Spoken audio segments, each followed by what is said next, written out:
बातमी आहे आता ठाणे पोलिसांनी ड्रग्स संदर्भात केलेल्या कारवाईची 2,500 कोटींचे ड्रग्स जप्त केल्यानंतर पोलिसांनी इव्हॉन लाईफ सायन्सेस कंपनीच्या 3 संचालकांना अटक केली आहे। ड्रग्स प्रकरणाची लिंक आता आंतरराष्ट्रीय स्तरावर असल्याची माहिती पोलिसांनी दिली आहे। अमेरिकन पोलीस देखील याचा सखोल तपास करत आहेत।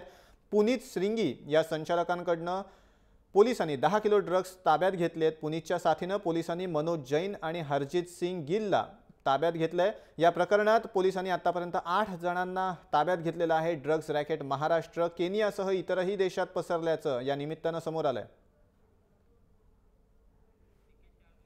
अधिक माहिती घेऊयात आमचे प्रतिनिधी निकेश शार्दूल यांच्याकडून। निकेश, ठाणे पोलिसांनी ड्रग्स संदर्भात ही एक मोठी कारवाई केलेली आहे, काय अधिक माहिती देशील?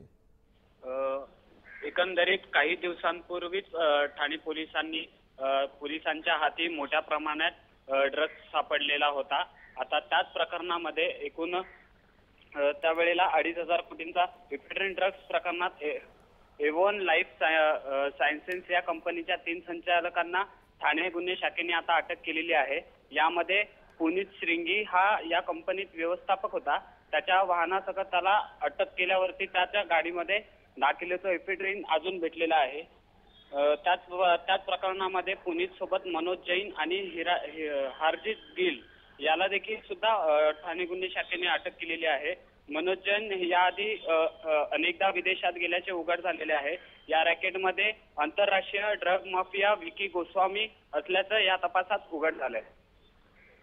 गोस्वामी याचं पण नाव या प्रकरणात येत आहे, त्याबद्दल काय अधिक माहिती देशील? विकी गोस्वामींना हे जे 3 आरोपी आहेत, हे तिन्ही आरोपी विकी गोस्वामीला अमेरिकेत जाऊन भेटल्याचं पोलिसांना माहिती आहे।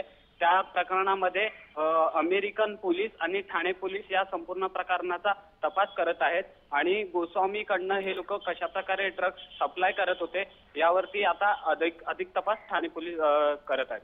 धन्यवाद निकेश, तू दिलेल्या सगळ्या माहितीबद्दल। तर 2,500 कोटींचे ड्रग्स जप्त केल्यानंतर ठाणे पोलिसांनी इव्हॉन लाईफ सायन्सेसच्या ही जी कंपनी आहे त्याच्या 3 संचालकांना अटक केली आहे।